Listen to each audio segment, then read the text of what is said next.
When you consider credible reports about Samsung not releasing a Galaxy Note this year, and the company's own statements about its focus on foldables, the Galaxy S21 Ultra starts to look a little different.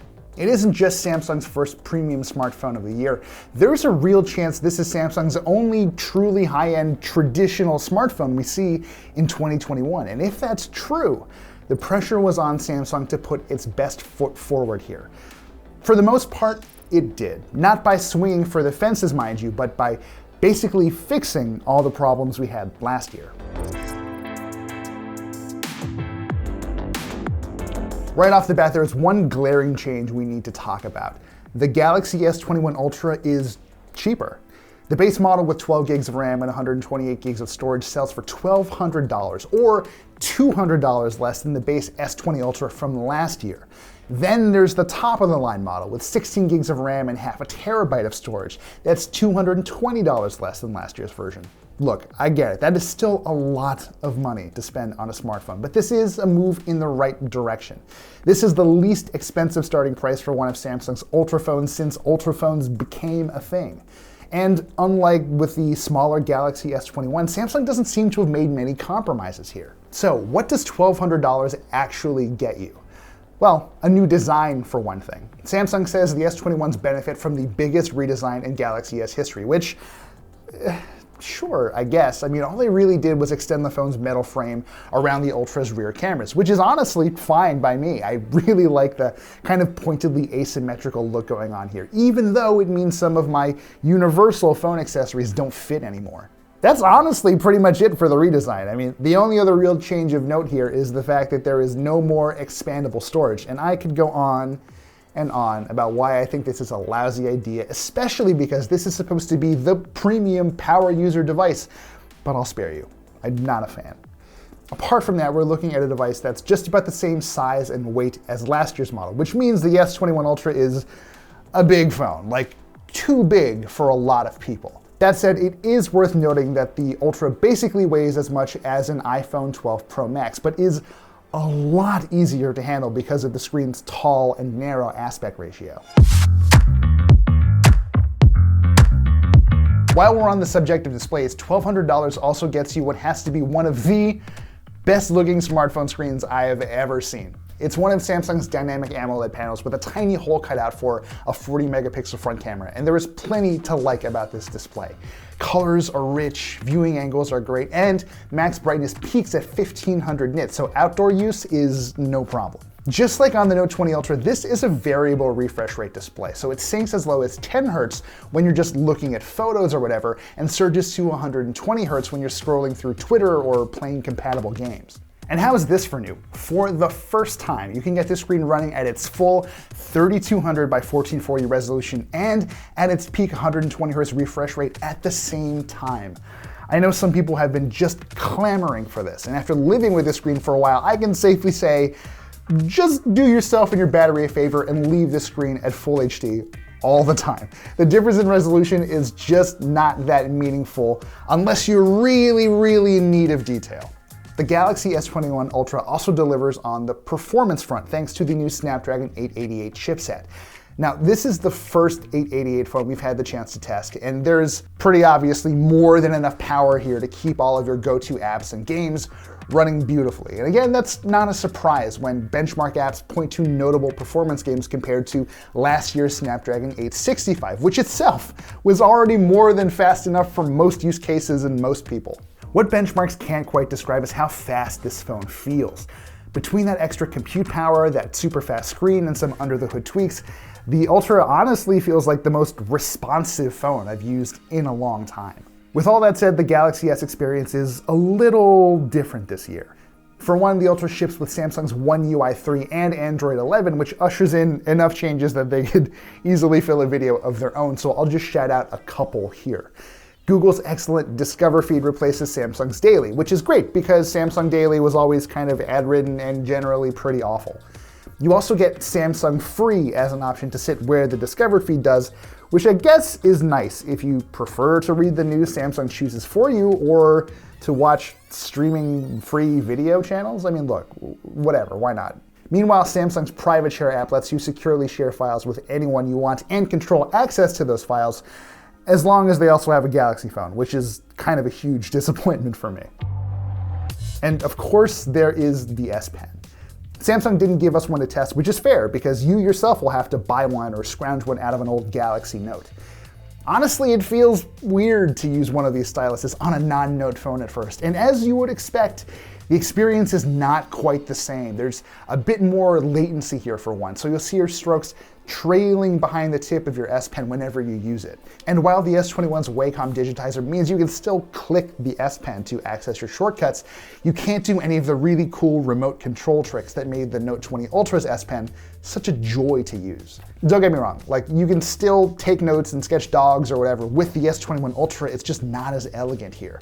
Samsung, if you're watching this, please don't stop making Galaxy Notes. There's obviously a lot going on inside this phone, so what does that mean for battery life?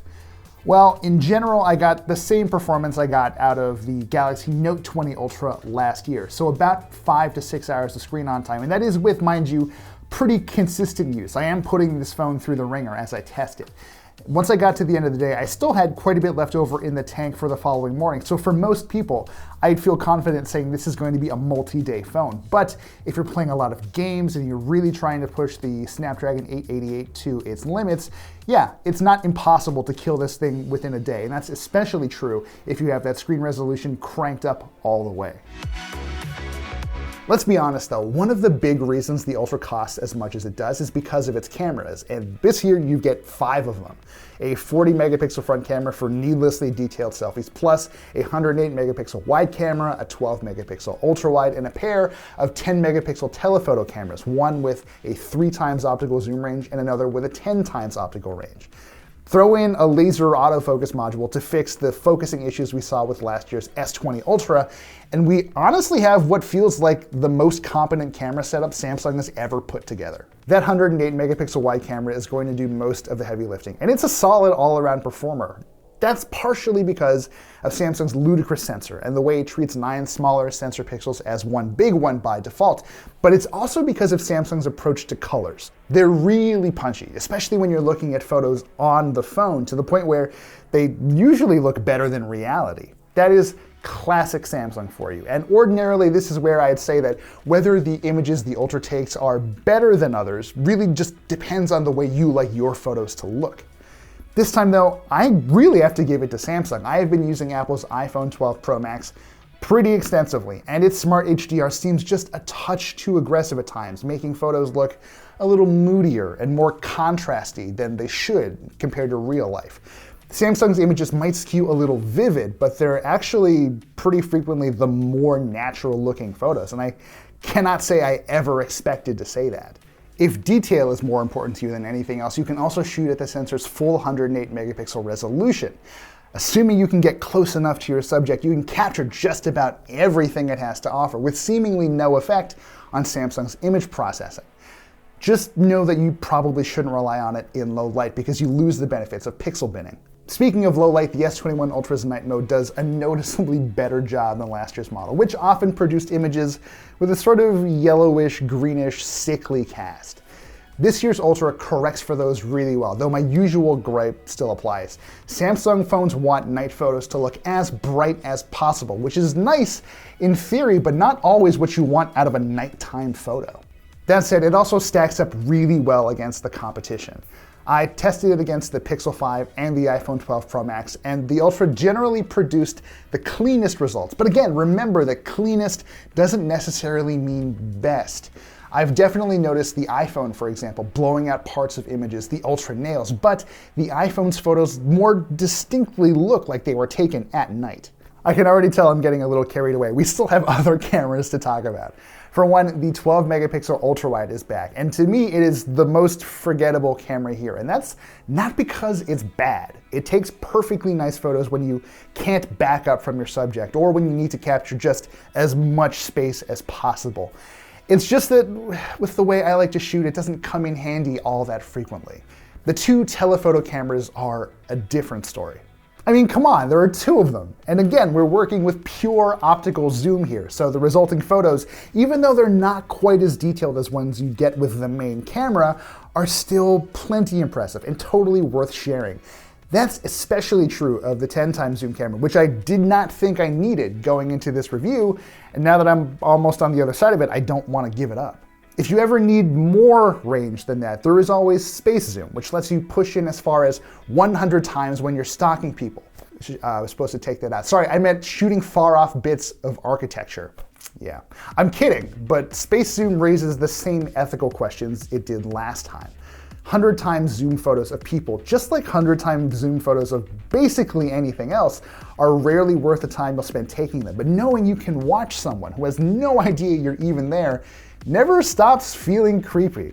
There are, of course, more legitimate uses for space zoom though, and it feels much more polished. When you're framing up your shot, for example, the camera tries to keep whatever you've settled on in the frame. It doesn't always work, especially if you're trying to shoot a moving subject, but it is a huge improvement over just sort of praying for the best the way you had to with the S20 Ultra. Space zoom feels a lot more functional and consistent than it did last year, especially at super long range. One could even argue the relative merits of shooting at 30x zoom, but shooting at 100x zoom still feels like a mostly meaningless flex on Samsung's part. You can get some great shot with it, it's fine, but practically speaking, does anyone want or need this? I mean, seriously. Speaking of practicality, Samsung's video features are kind of a mixed bag. Shooting 8K video springs to mind, since I can almost guarantee you do not have a display that can properly do this footage justice yet. That said, if you're going to record in 8K anyway, first, have fun, whatever, you can also tap a button to pull some pretty decent stills from the video stream, which I have benefited from quite a bit so far. On the flip side, director's view is legitimately great. Rather than having to blindly switch between cameras and hoping for the best, you can now see video streams from each of the cameras so you know exactly what you're committing to. Then there's vlogger view, which puts your face next to footage, and reaction videos. Cool, why not? No matter what rando tool you're using to help you shoot your footage, it's going to look pretty much uniformly great, and it doesn't hurt that you can now shoot at 4K 60 out of all of the Ultra's cameras. There are some exceptions though. Some of my clips with very detailed scenes looked really grainy and over-processed when looking at them on a proper monitor, but thankfully those were in the minority. Look, they say the best camera is the one that you have with you, but the flexibility these cameras offer mean there's little chance you'll encounter someone, something, or someplace that you aren't equipped to deal with. That's a powerful thing. And that's the Galaxy S21 Ultra. All told, it doesn't break much new ground, but that's kind of easy to forgive when you consider just how competent it is at most things. And that is something we just could not say about last year's model. Now, I know 2021 is still pretty young, and you know we're going to see some wild new phones this year, but if you've been itching for an upgrade and you want to make sure you won't need to buy another phone for a while, well, look, the Ultra is definitely worth your attention, and it's an early frontrunner for Best Android Phone of the Year.